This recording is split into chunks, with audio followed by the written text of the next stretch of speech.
The idea of being racist, though, can also be structural racism. Do you feel like that's just not an ideology, that's a part of your worldview? It's not. I don't buy into it. I hear the argument all the time. Understand it's a it's getting real traction on some of the left. I just don't buy it. I think people of goodwill can overcome that. I happen to come from the South, which I think the South has done a tremendous job in the two races living together and working together. I think it always takes time to overcome, but no, I think I don't believe in the argument of structural racism. Our country is really rich, but people are not really taking benefit of it. This is the Democratic Republic of Congo. It could be Saudi Arabia, but some of the biggest thieves in the world are in charge here. And $24 trillion of wealth under the ground trickles into a very few pockets.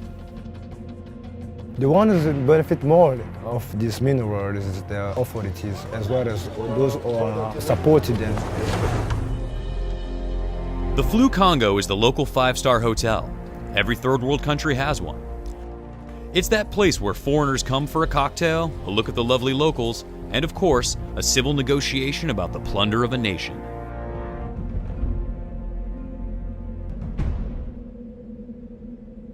The Flou, that's French for river, is right across the street from the mansion of Joseph Kabila.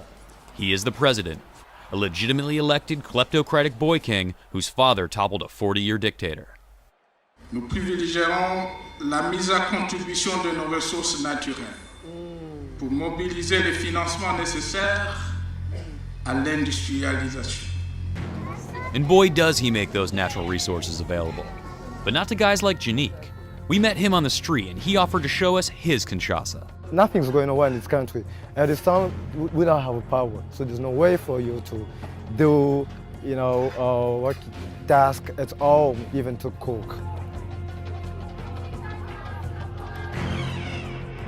Let me show you. This is the place I'm living. These are my sisters, and she's one is a pupil, and the one that doesn't study because of means. We don't have money to pay for educations. Why is there so much poverty where there is so much potential wealth? One answer came when Vexines was approached by a government tax inspector, willing to be interviewed at great personal risk. Vexines agreed to conceal his identity and alter his voice. DRC cannot live without its mineral resources. In east of Congo there is many mining companies, and all of those companies, they earn money and people are still being poor. Our source explained that when the mining companies receive a tax bill, they simply reach out to their contacts in the government, all the way up to cabinet-level positions in the ministries of finance and mining. In that time, the Minister of Finance arranged and called the tax administration and said to them, don't ask any money, you stop. According to our source, only 5% of taxes owed by mining companies are ever collected by the government. This is tax avoid tax evasion. Real problem here that taxes are only covered by the medium people. Those powerful men, like ministers, MP, they don't pay any tax anymore. President Kabila's salary is estimated to be over $200,000 per month. Nobody believes that's all he makes. He has filed a tax return only once. So what do you do if you're just a regular guy here? The answer is dig. Dig with your hands. These people, there are men and women toiling in this muck, are like sharecroppers. Find a gram of gold a day and you can pay the basic fee just to work here. Few ever get lucky. Cette ambition est portée par une vision, celle d'un Congo dont la vocation naturelle est d'être la maison au sommet de la montagne. In the world, corruption cannot bring development. If you want to be a serious country, your people has to earn money honestly. My hope for the future of this country is that we need only a radical change. I will be fighting for it, but I'm not alone. We are many. In Congo, people want now to earn money and to send away corruption. Marks the 50th anniversary of the assassination of Patrice Lumumba. He was the first democratically elected leader of what is now known as the Democratic Republic of the Congo. The Congo had been a colony of Belgium since the late 1800s, which ruled over it with brutality while plundering its rich natural resources.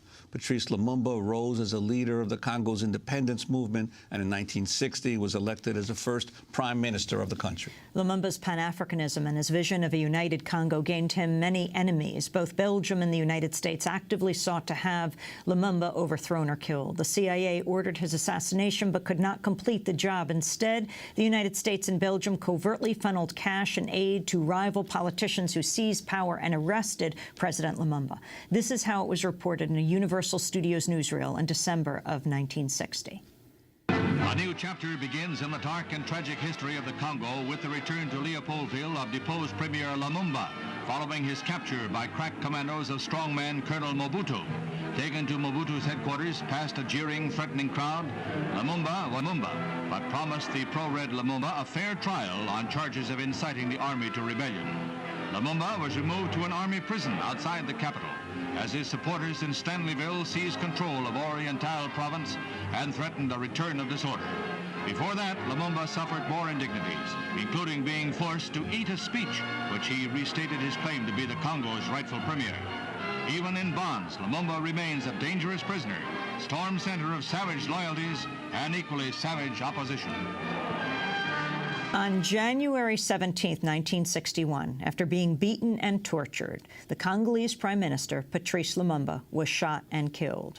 For more, we go to Adam Hochschild. He's the author of King Leopold's Ghost, a story of greed, terror, and heroism in colonial Africa, and the forthcoming book, To End All Wars, a story of loyalty and rebellion. He teaches at the Berkeley Graduate School of Journalism, is co-founder of Mother Jones Magazine, had an op-ed in the New York Times this week called All Assassination and Assassination's Long Shadow. Adam Hochschild is joining us from San Francisco. Explain this long shadow, Adam. Well, Amy, I think the assassination of Lumumba was something that was felt by many people to be a sort of pivotal turning point in the saga of Africa gaining its independence. In the 1950s, there were movements for independence all over Africa. There was a great deal of idealism in the air. There was a great deal of hope in the air, both among Africans and among their supporters in the United States and Europe, that at last these colonies would become independent. And I think people imagined real independence, that is, that these countries would be able to set off on their own and control their own destiny economically as well as politically. And the assassination of Lumumba really signaled that that was not to be.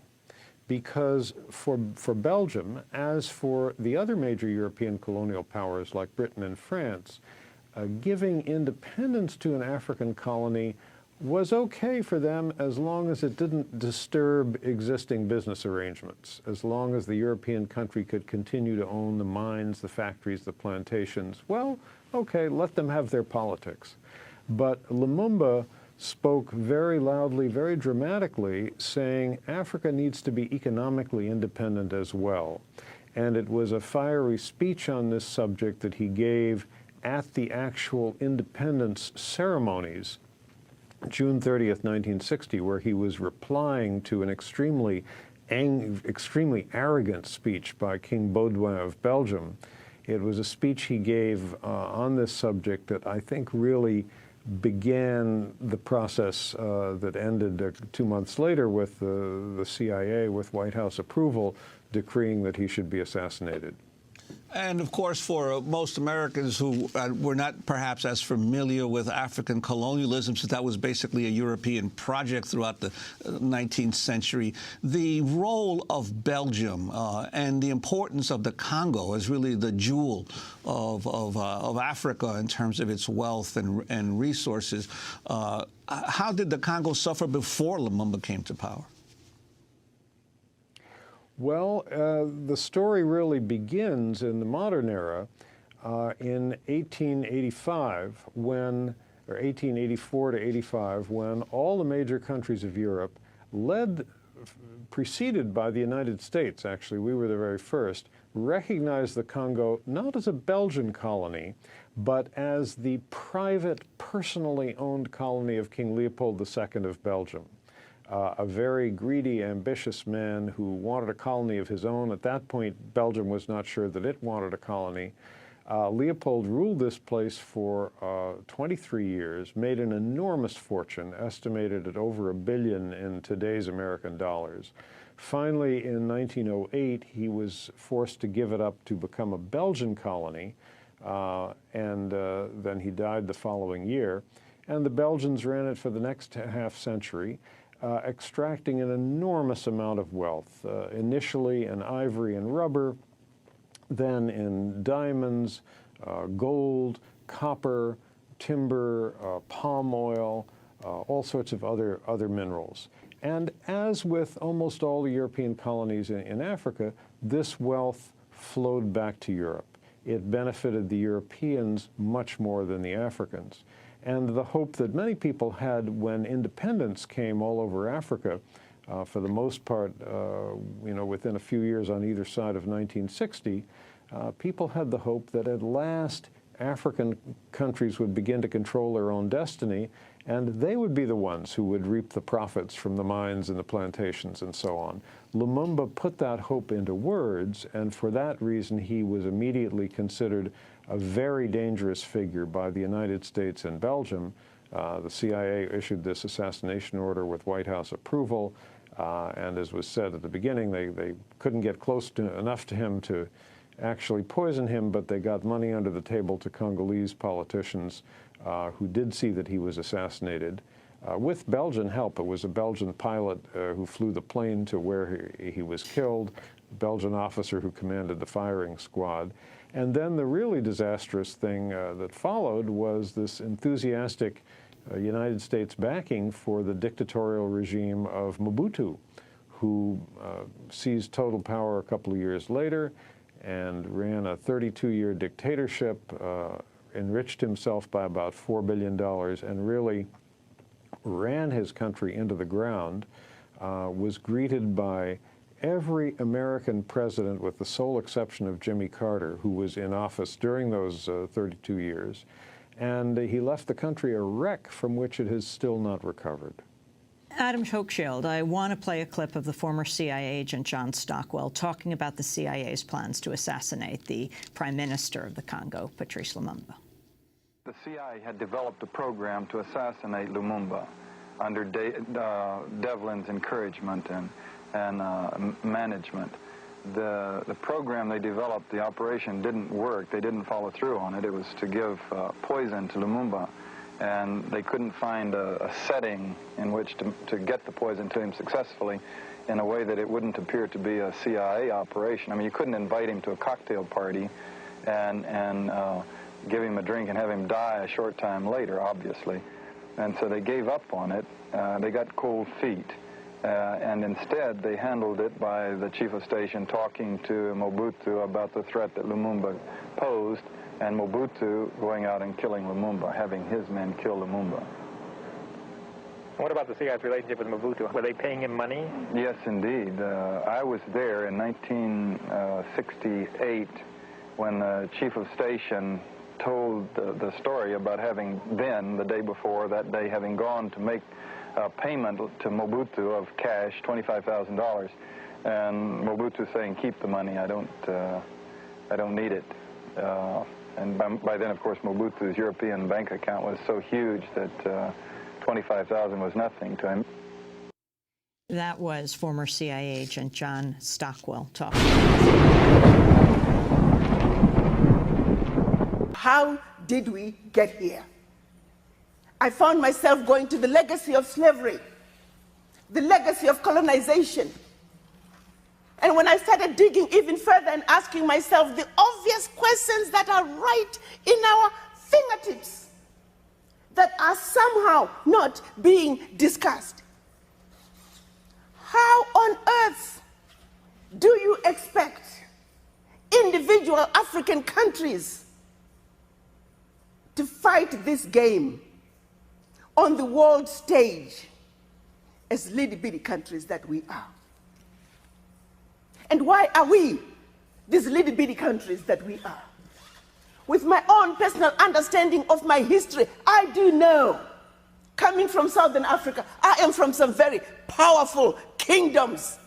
That was before Rhodesia.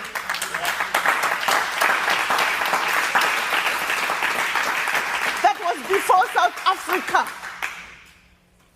We were powerful kingdoms. That's who they knew us to be. When did we become these little bitty countries? Thanks to the Berlin Conference.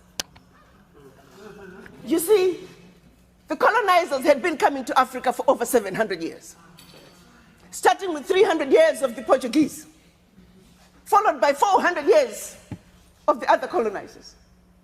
They were coming into Africa in a very haphazard way. We heard about this amazing continent with everything that we need, and everybody is packing their bags and running to Africa. So you see Mr. Frenchman over here, he stole from the Africans. Then here comes Mr. British over here. He now starts stealing from the Frenchmen what the French have stolen from the Africans. And before you know it, here is Belgium, now stealing from the British what they have stolen from the French have stolen. Before you know it, they're fighting each other. Fighting over how to distribute the loot from the Africans. So pretty soon they were getting ready to have a European war on the African soil.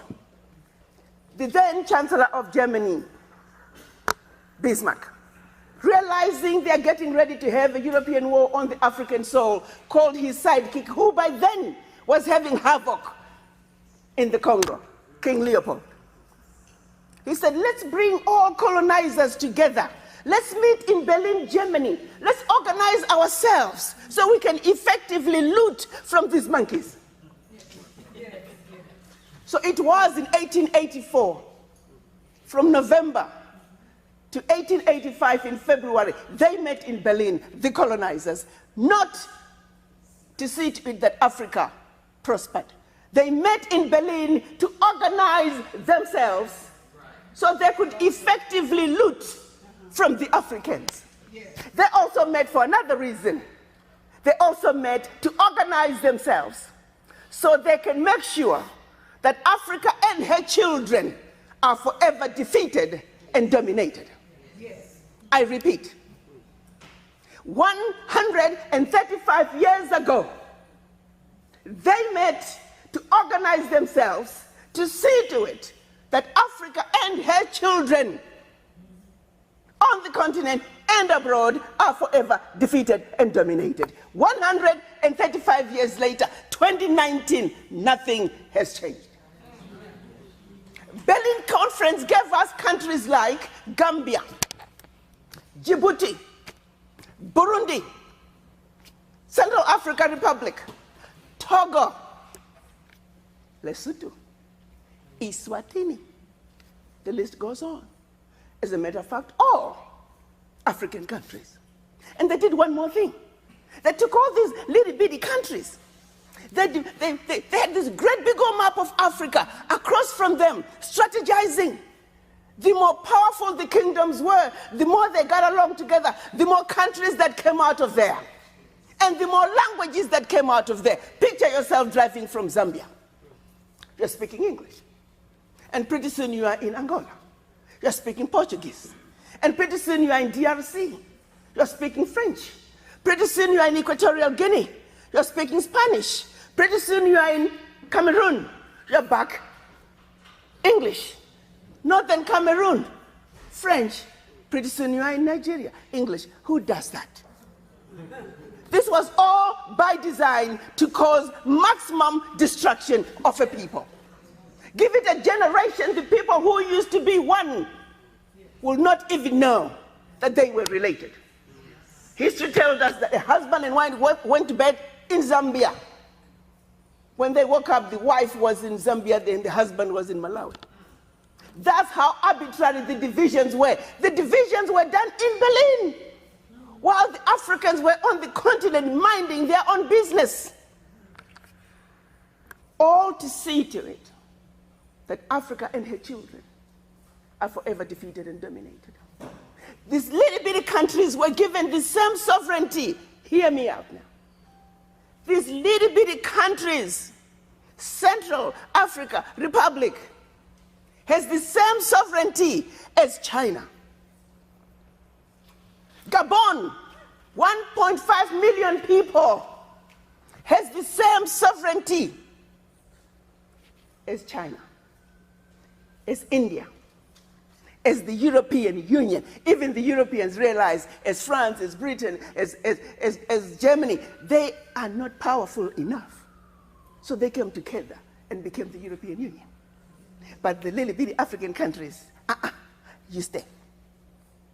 And I often say, if this world was to be a boxing game, even in boxing, the boxers understand that heavyweights belong to the heavyweights, the middleweights with the middleweights, the lightweights with the lightweights, and the wannabes like my sons here, they need to belong over there, out there, yonder.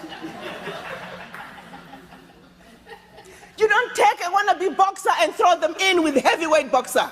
It's like taking my poor husband and throwing him in with Muhammad Ali. You don't do that, it's just not done. But that's exactly what they're doing to Africa. And my children, let's not drop that ball. Let's come together and speak with one voice. Let's join our leaders in speaking with one voice. Let's let them know that the African diaspora are saying once and for all, enough is enough. No more shall we continue to be exploited. That's right. France can no longer take 500 billion out of Africa. Year in and year out. No more. By the time they finish investing that money, I calculated it, you are looking at over $40 trillion in any given year. $40 trillion in any given year. $40 trillion in any given year. Yes. And we just sit and watch it happen. I often say France is not stealing from us in broad daylight. You see, when you steal from somebody, you are respecting them. You are saying, I know if you catch me, you'll beat me up. So you do it when they're not at home. So you pickpocket when somebody is not looking. What France is doing is not even robbery. It's downright bullying. They're just saying, give me your money. Yes. Just give me your money. Yes. And if you don't give me your money, I'm going to kill you. Yes. It's just that simple. And then if you want just a little bit of some of your own money, you got to submit an application. Yes. And if approved, you get it as a loan. Yes. So you go from France having trillions of your own money, now you begin to owe them for borrowing your own money. I don't know about you young people. Now, if there's one thing that makes me sick, it is that. So I'm telling you right now, what's on the agenda, today is my last day, hallelujah. Beginning tomorrow, I'm going to begin to talk to the people who brought all these 80,000 signatures to say we must have a petition that says, France, get out of that pact for the continuation of colonization.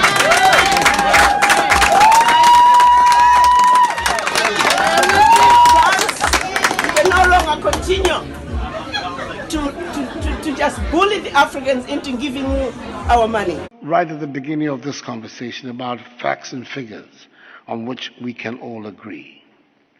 Ours is a rich continent, has the world's second fastest economic growth rates, the world's fastest growing region for foreign direct investment, and in possession of nearly 30% of the Earth's remaining mineral resources.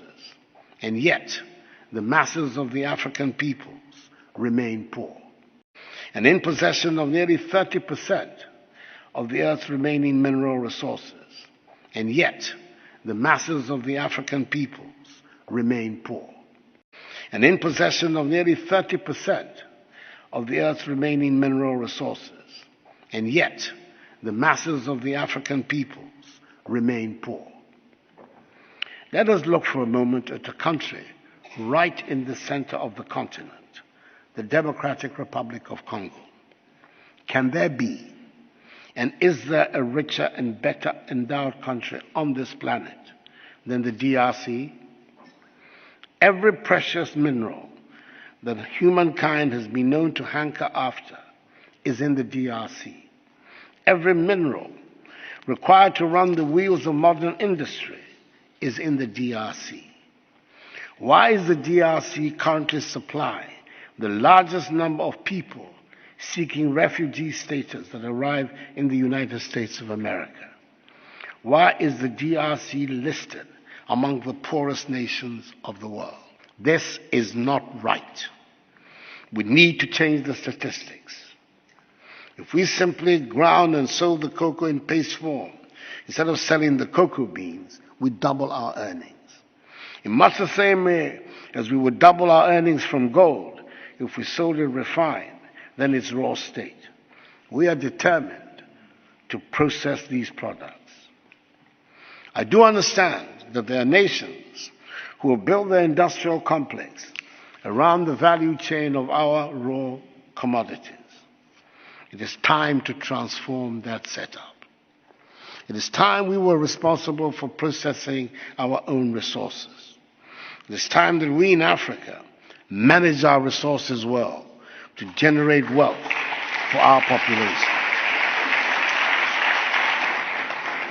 The report of the panel, chaired by the highly respected former South African President Thabo Mbeki, on the illicit flow of funds from Africa, raises the lid on many had always suspected, but did not have the figures to support. According to the report, Africa is losing annually more than 50 billion United States dollars through illicit financial outflows. To support. According to the report, Africa is losing annually more than 50 billion United States dollars through illicit financial outflows. The report revealed further that between 2000 and 2008, 2 billion United States dollars, representing 56.2% of the illicit flows of funds from the continent, was from the extractive industries, including mining. Even when we think we're dealing in an area with a level playing field, like trade, it turns out Africa gets a bad deal. The recent reported events between the government of Tanzania and the mining companies that operate there ought to give all of us cause for pause. For the avoidance of doubt, and just in case there was anyone who was unaware of my personal beliefs and those of my party, the New Patriotic Party, I support and believe in business and in the private sector as the generator of wealth and jobs. But surely, investors and business people give the private sector a bad name if they persist in treating Africa as the place to make extraordinary returns on money. Investors find innovative ways to avoid paying the taxes that they should in the African countries in which they operate. Check it. It's your boy Dope, man. Listen, I got a disturbing ass video today, man, and it's about how this whistleblower came out just recently now and reported and said how they was actually giving people's AIDS. And this is some shit that I've been knew about.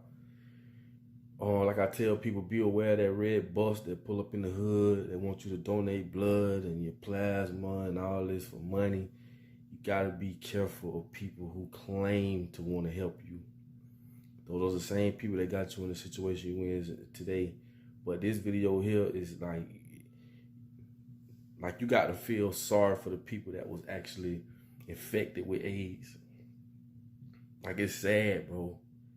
How our own people, just off the color of our skin, bro, how we be victimized, man, over something we ain't had nothing to do with. You know what I'm saying? Like, these people really don't want us here on earth. That's why I can't glorify no fucking Jordans, and it's just too much shit going on, man, to even have fun, to enjoy life.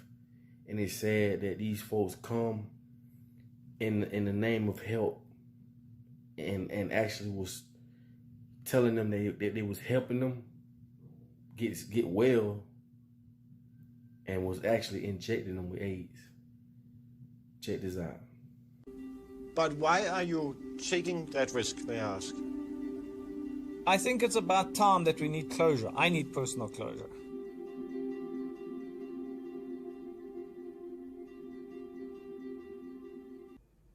We You existed. mentioned- Were there Jørgen, other- can we No, just, okay, I just no, do the question okay, again, and then you can pop in. Yeah.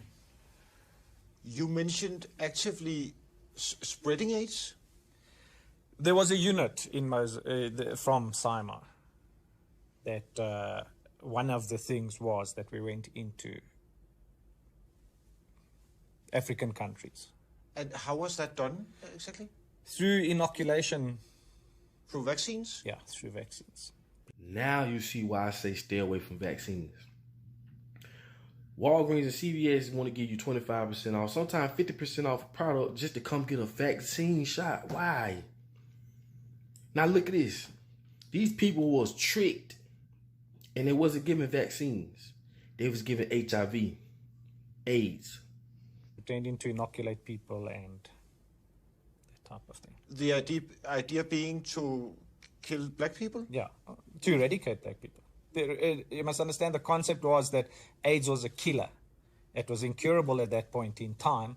So it was led to believe that if you infected people, it was the quick, non-militaristic approach to eliminate black people. See, that's the shit I be saying. Like, you got to be real conscious and aware of what's going on around you. Everything that's free ain't free, man. You got to understand that once you get it wrapped around your head that you are dealing with paganist people, you're dealing with evil people, man, that don't want you here because of the color of your skin. And for 1 second, you got to take time out your day to ask why the color of my skin is so feared. That's when you'll start breaking this shit down. Let's get back to the video. And that is something you know for a fact, that AIDS was actively being spread to other countries? Yes, to African countries. We were at war. Black people in South Africa were the enemy. But so it was about white supremacy? Definitely. Definitely trying to retain the white supremacy on the African continent.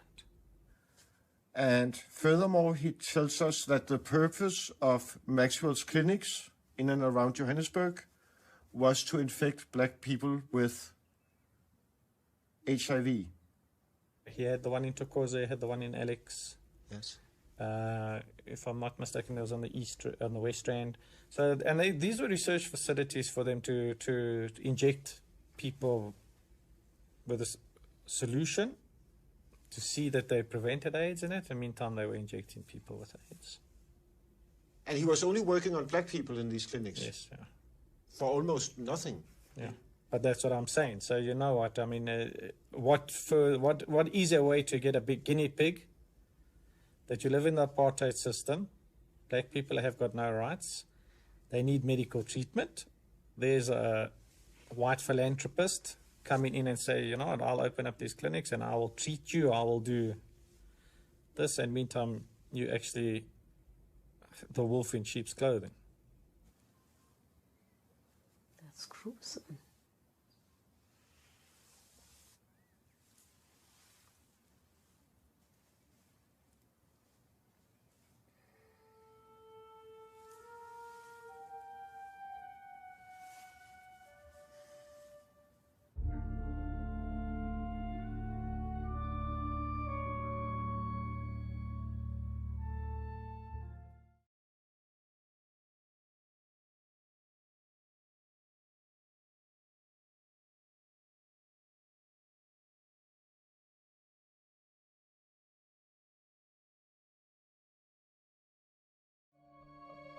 Francis Galton was a great quantifier.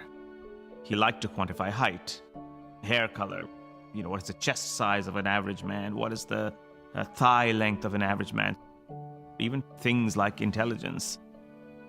Galton had a theory that talent, as he called it, what we would call intelligence, seemed to run in families. And so it quickly occurred to him, if we can get people with high talent to mate with each other, prevent people with low talent from mating with each other, we will, within a few generations, create this race of supermen.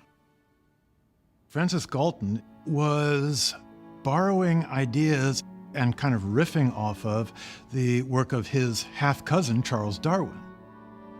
Darwin believed that evolution was this natural process that was inevitably leading towards what they call the survival of the fittest. Galton really turns that idea on its head and says, you know, natural selection isn't working very well. We need to do a form of selection. We need to intervene.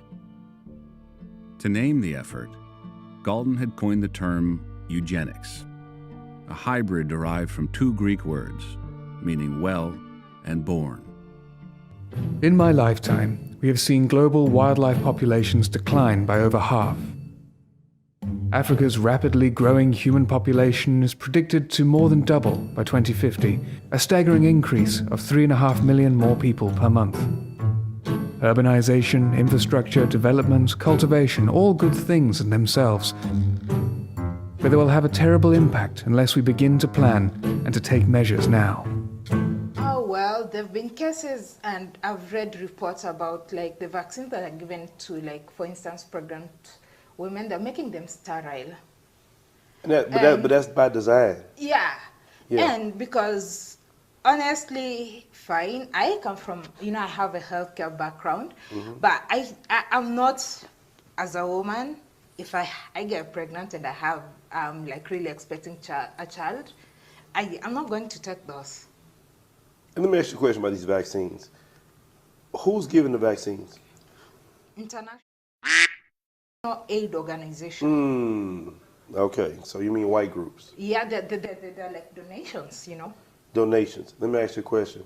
Why do they feel they have to donate to Africans so much? I'm gonna follow this up. If you look at how they treat Black Americans, why do they want to come over here and do so much for you? I'm not saying you, but Africans, but they can't stand Black Americans. Well, why is that? I think it's just by design. Probably to try to depopulate us. Good, right there, depopulation. Yeah, because I feel if you look at our parents and grandparents, they give birth to healthy children. We were born healthy. Our parents didn't have to take all those vaccines, but we were definitely born healthy. Right. And the rate at which children, I feel like the children are being born with defects and stuff like that, is higher. Some of the conditions that we didn't experience like back then, we're experiencing them right now, and you find like people are taking them to be like normal, you know, because for every defect there's a certain organization that deals with that, you know, you have to accept it. Because I feel like what the Western media is trying to teach about a lot of things is all about accepting everything. I just feel like there needs to be lots of investigation, because you thought like, oh, this condition is normal and all that. Like they're trying to normalize everything. Right, so basically lots of investigation, because you thought like, oh, this condition is normal and all that. Like they're trying to normalize everything. Right, so basically from what I've seen in my research, the majority of the problems have been these NGOs and these other organizations, because I did a live stream not too long ago where out of South Africa, they had this group called SIMAR, and it was kind of like CIA/MI6 type of group, and they was talking about how they was giving HIV to South Africans through vaccines. And the guy, clear as day, said that's what they were doing because they said they were the enemy and we were trying to wipe them out. So when this guy clearly said that, I was floored. I was like, oh my God. I was like, these people are evil. So what I'm trying to understand is, how do you guys allow them to keep coming in here, putting a needle in your arm? Honestly, to be honest, not everybody has the knowledge. And there's this thing that a lot of people believe anything white is good. Anything that comes from the West is good compared to what we have.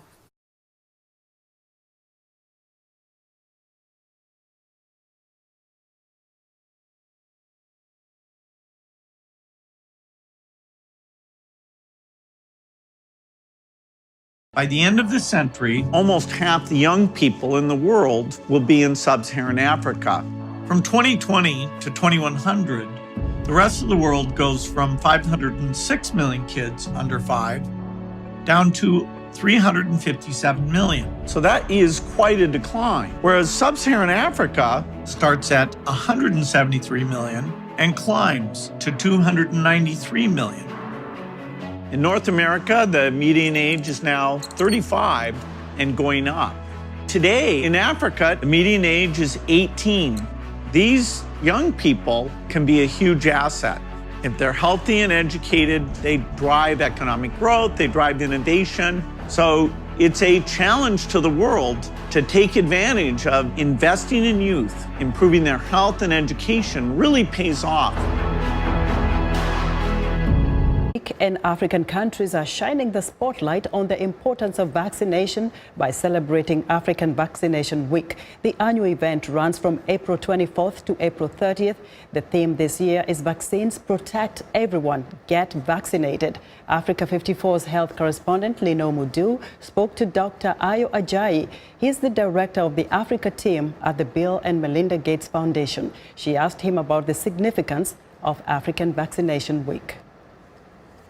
Africa Vaccination Week is a way of getting high-level political consciousness and leadership on making sure that African children get access to vaccines for diseases that we know how to prevent.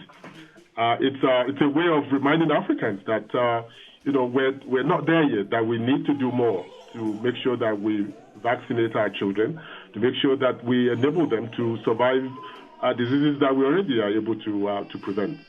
This is critical because the statistics say across Africa, 1 in 5 African children do not have access to the basic vaccines that could prevent child mortality. What do you make of this? We're not committed enough because, the benefits and the impact and the effectiveness of vaccines are not controversial at all.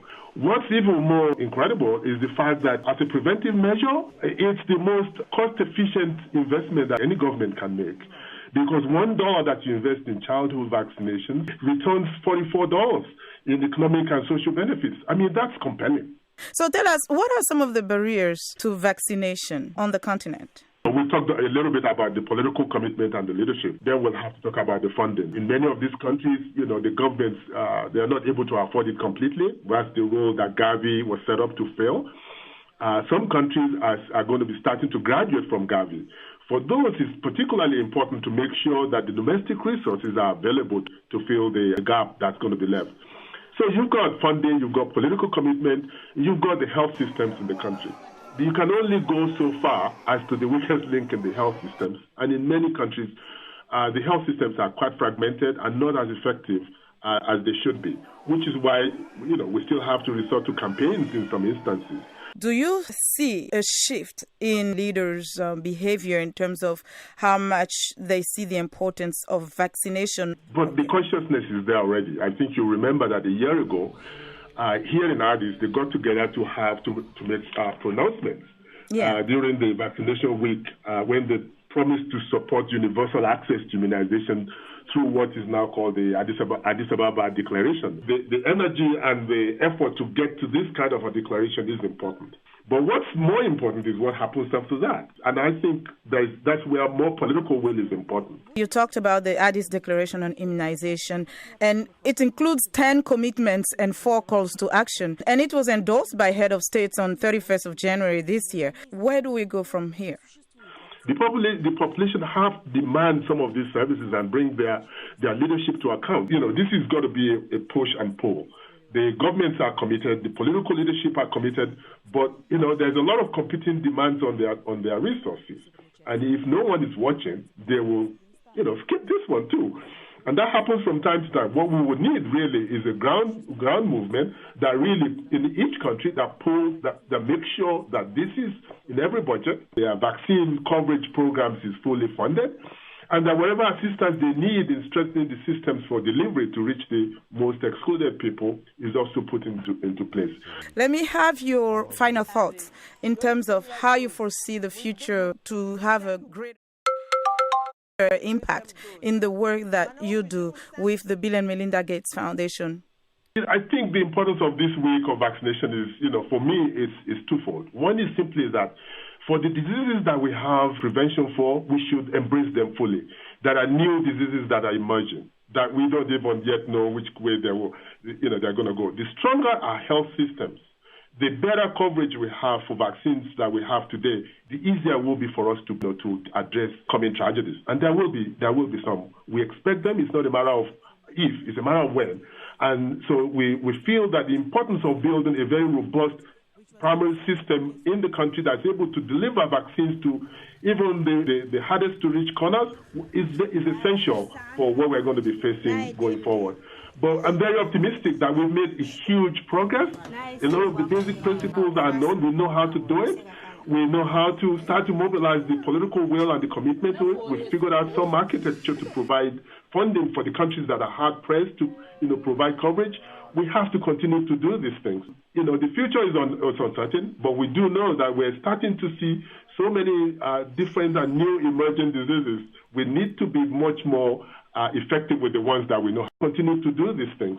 The future is uncertain, but we do know that we're starting to see so many different and new emerging diseases. We need to be much more effective with the ones that we know how to deal with. So many different and new emerging diseases. We need to be much more effective with the ones that we know how to deal with.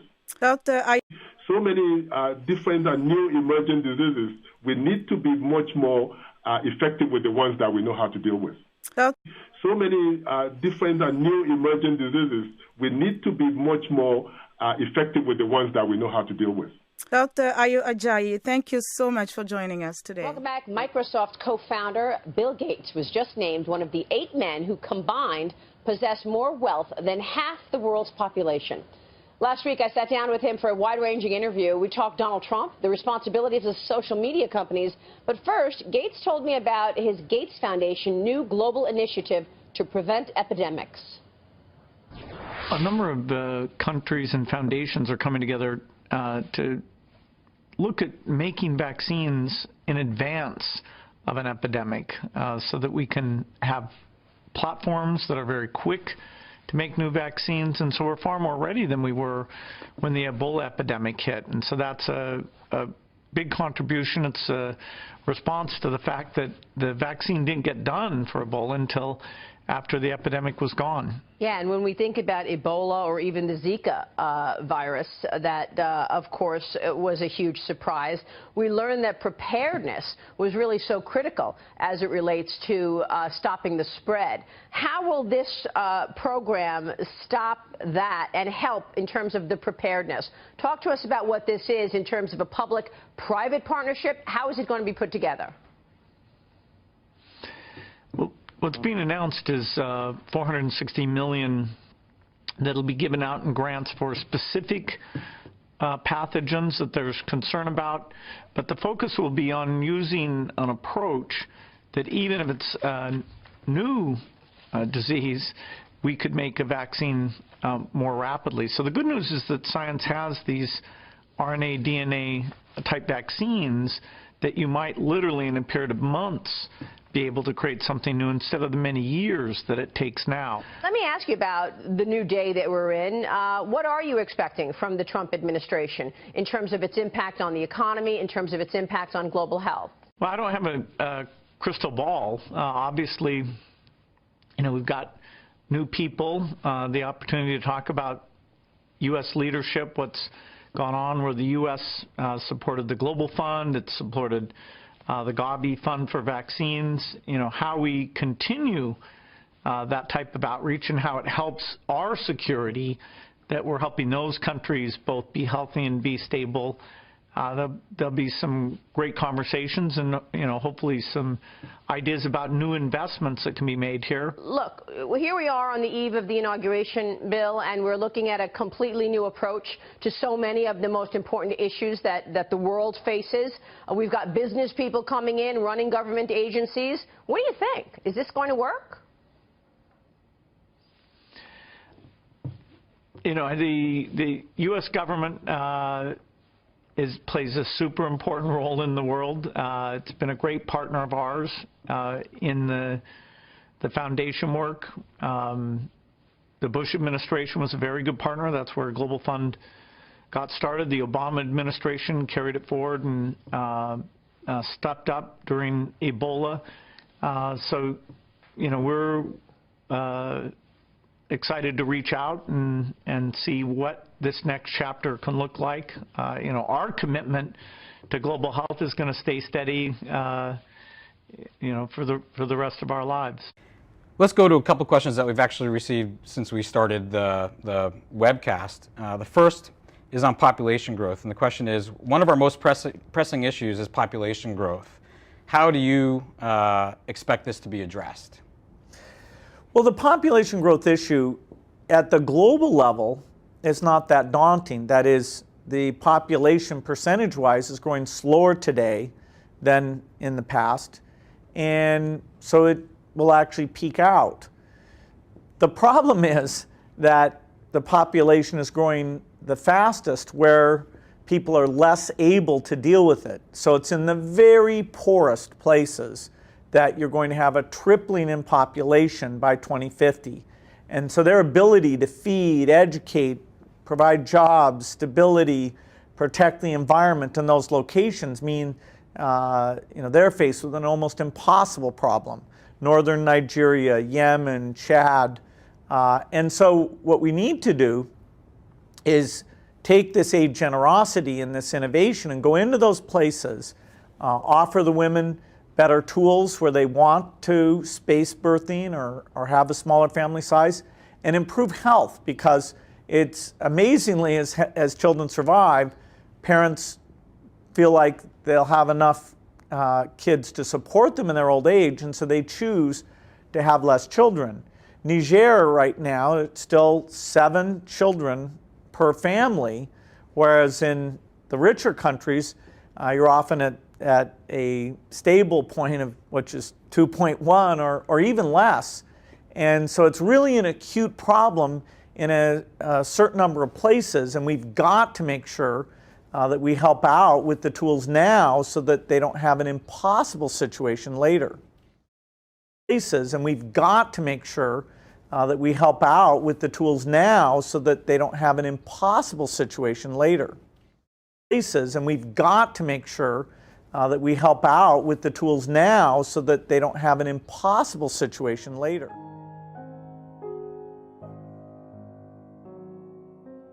Before he died, King Leopold II's father made 50 attempts to conquer a colony for Belgium, but he always failed. It was clear to him that the power of other countries like England, France, Germany, and the United States was thanks to colonization. Leopold I believed that without colonizing an African nation, they would never be considered one of the world's larger powers. Leopold II picked up where his father left off. By the end of the century, almost half the young people in the world will be in sub-Saharan Africa. From 2020 to 2100, the rest of the world goes from 506 million kids under 5 down to 357 million. So that is quite a decline. Whereas sub-Saharan Africa starts at 173 million and climbs to 293 million. In North America, the median age is now 35 and going up. Today in Africa, the median age is 18. These young people can be a huge asset. If they're healthy and educated, they drive economic growth, they drive innovation. So it's a challenge to the world to take advantage of investing in youth. Improving their health and education really pays off.